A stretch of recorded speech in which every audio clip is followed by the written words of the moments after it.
کہ رسول خدا کی بیٹی کے پردے کا عالم کیا تھا. بس ہمارے لیے وہ نمونہ ہے، وہ کامل اور اکمل نمونہ ہے، اور ہم نے اپنی زندگی اس نمونے کے مطابق گزارنی ہے. سیدہ پاک سلام اللہ علیہا کو اس بات کی فکر رہتی تھی کہ ساری زندگی تو میں نے اپنے پردے کی حفاظت کی، مرنے کے بعد جب پٹڑے کے اوپر ڈال کر کے لے جایا جاتا ہے لاش کو، تو اس وقت جسم جھلکتا ہے، چھلکتا ہے، تو بے پردگی ہوتی ہے.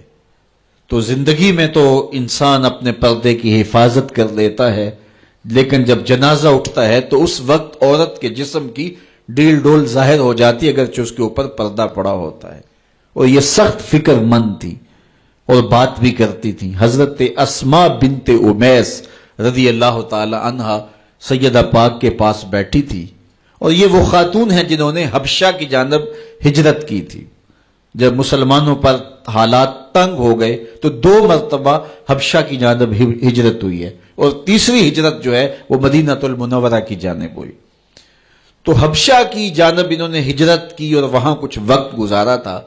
تو انہوں نے کہا کہ میں نے وہاں ایک منظر دیکھا ہے کہ 4 پائی کے چاروں پائے جو ہیں ان کے ساتھ شاخیں باندھی جاتی ہیں، اور شاخیں باندھ کے ان کو پھر آپس میں جوڑ دیا جاتا ہے، اور اس کے اوپر کپڑا ڈال دیا جاتا ہے، وہ ایک ڈولی بن جاتی ہے، اور اس میں عورت کا جنازہ ہوتا ہے.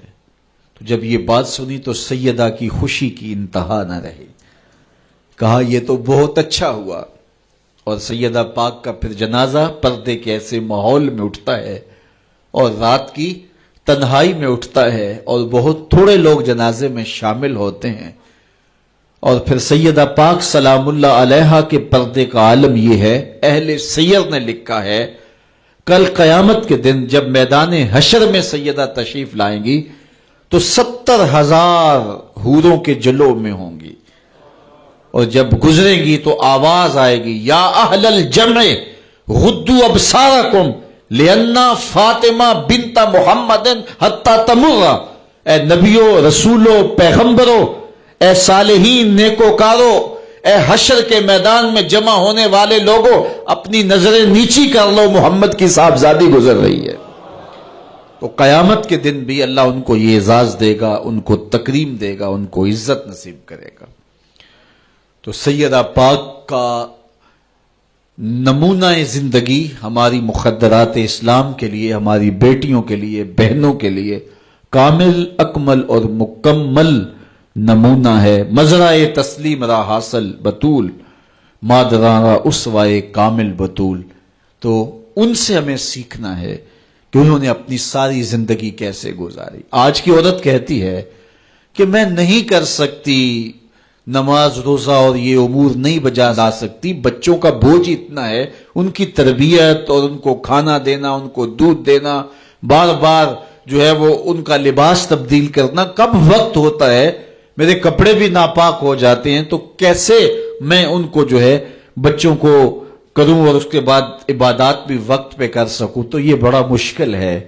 وہ حضرت سیدہ کو دیکھیں کہ آپ اپنے کندھوں پہ مشکیزہ بھی اٹھا کے لاتی ہیں، چکی بھی پیستی ہیں، بیٹوں کی تربیت بھی کرتی ہیں، شوہر کی خدمت بھی کرتی ہیں، اور مصلی بچھا کے جب کھڑی ہوتی ہیں تو ساری رات قیام میں، کبھی رکوع میں، کبھی سجدے میں گزر جاتی ہے، اور پھر کہتی ہیں مالک تیری راتیں اتنی چھوٹی ہیں، تیری بندی کا ذوق بندگی ہی پورا نہیں ہوتا، ایک تو رات اتنی لمبی بنا دے جی بھر کے تجھے سجدہ ہی کر سکوں.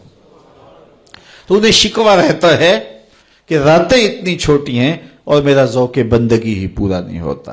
سارا دن روزے سے گزرتا ہے، رات قیام میں، رکوع اور سجود میں گزرتی ہے.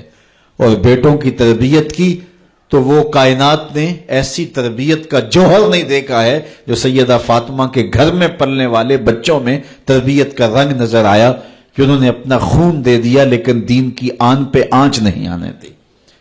تو ان کی زندگی ہمارے لیے، ہماری مخدرات اسلام کے لیے، بہنوں، بیٹی اور ماؤں کے لیے کامل اکمل نمونہ ہے. میری بہن، میری بیٹی، تو مغرب کی تینوں نہیں ہے، تو مشرق کی بیٹی ہے. تو کوئی دیا نہیں ہے کہ جس کو جو چاہے اٹھا کے لے جائے. تو گھر کی رونق ہے، عزت ہے، آبرو ہے، تو سمٹ جائے گی تو معاشرہ پھیل جائے گا. اور تو اگر گھر میں سمٹ کے بچوں کو سنبھال لے گی تو امت بحر و بر پہ قابض ہوگی. لیکن اگر تو گھر کو نہ سنبھالا تو پھر امت کبھی بھی بامراد اور کبھی بھی سرخرو نہیں ہو سکتی. اگر پندے ز درویش پذیری، ہزار امت بمیرت تو نہ میری، بطول باش و پنہا شو ازیں اثر کہ در آغوش شبیر بگیری. اقبال کہتا ہے کہ اے امت مسلمہ میری ایک بات مان لے، ہزار امت مر جائے گی، امت مسلمہ تجھے موت نہیں آ سکتی. اور وہ کیا ہے؟ اللہ اکبر. بطول باش، قوم کی بہن سے، بیٹی سے، ماں سے مخاطب ہو کے اقبال بولتے ہیں بطول باش، بطول بن جا، وہ پنہا شو ازیں اثر، اور زمانے کی آنکھ سے پوشیدہ ہو جا. پھر در آغوش تو شبیر بگیری، پھر تیری آغوش میں بھی حسین ابن علی کے جانشین پرورش پائیں گے. تو اپنے آپ کو سمیٹ کے اس کردار کے سانچے میں ڈال لیا جائے. عورت کا دائرہ کار گھر ہے، چار دیواری ہے، اور اس چار دیواری کے ماحول کو آسودہ رکھے. وہ باہر نکل کر کے جو ہے وہ گھر کی ذمہ داریوں سے دستبردار نہ ہو. یہ ذمہ داریاں مرد کی ہیں کہ وہ باہر نکلے اور ضروریات کو فراہم کرے.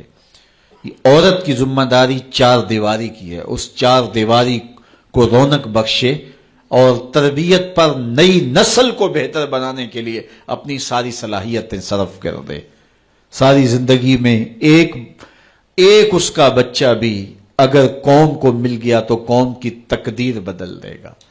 مائی راستی ہیں یا ام الخیر ہیں، انہوں نے ایک بچے کی تربیت کی. آج مائیں کیوں نہیں کر سکتی؟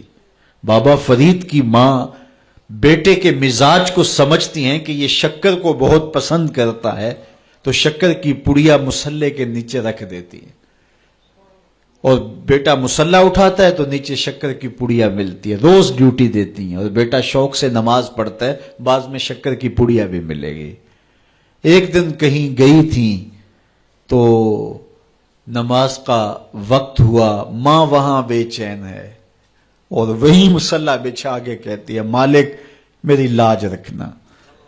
آج بیٹا مسلح اٹھائے اور اس کو شکر کی پڑیا نہیں ملے گی تو راز کھل جائے گا، تو بیٹا کہیں بدظن نہ ہو جائے. اس کا گمان یہ ہے کہ مالک اپنی کرم نوازیوں سے یہ پوری مجھے ڈائریکٹ دیتا ہے، درمیان میں کوئی نہیں ہے. اللہ اکبر. خیر ماں واپس پلٹی اور سب سے پہلے تجسس بری نگاہ سے بیٹے کو دیکھ رہی تھی کہ بیٹا کوئی شکایت تو نہیں کرتا، لیکن فرید بیٹے کے لب پہ کوئی شکایت نہیں تھی. خیر ماں نے پوچھ لیا بیٹا نماز پڑھی تھی؟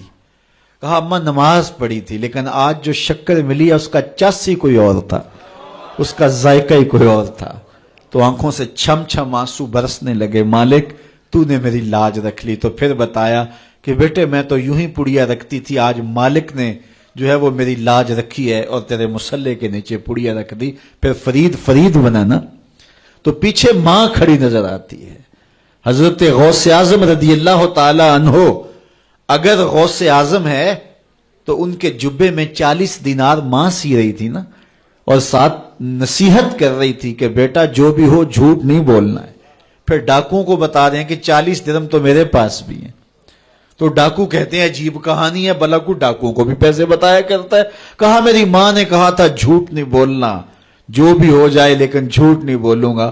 اب ڈاکو شرمندہ ہو کے بولتے ہیں یہ ماں سے جھوٹ نہیں بولتا، ہم رب کا حکم نہیں مانتے.